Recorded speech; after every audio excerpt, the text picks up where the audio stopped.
AI! AI!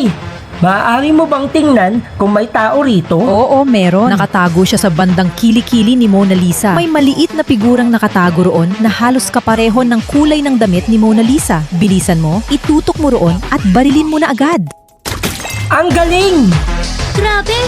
Ang galing naman ng AI mo! Ang Draw and Seek na karaniwang isang bandog simulator ay live sa WePlay. Isang larong taguan at hahanap na sumusuporta sa 10 manlalaro online. Hindi tulad ng tradisyonal na taguan at hahanap, may 1 minuto ang mga nagtatago para magtago. Kailangan mong pinturahan ang iyong puting katawan ng iba't ibang kulay. Ihalo ng lubusan sa mapa tulad ng isang kamilyon. Habang tumatagal ang iyong pagtatago, mas mataas ang iyong ranggo. May dalang armas ang mga ngaso na puno ng pintura. Hanapin at salakayin ang lahat ng mga nagtatago sa loob ng takdang oras. Manalo agad sa laro. Tawagan ang iyong mga kaibigan at maglaro sa WePlay ng sama-sama.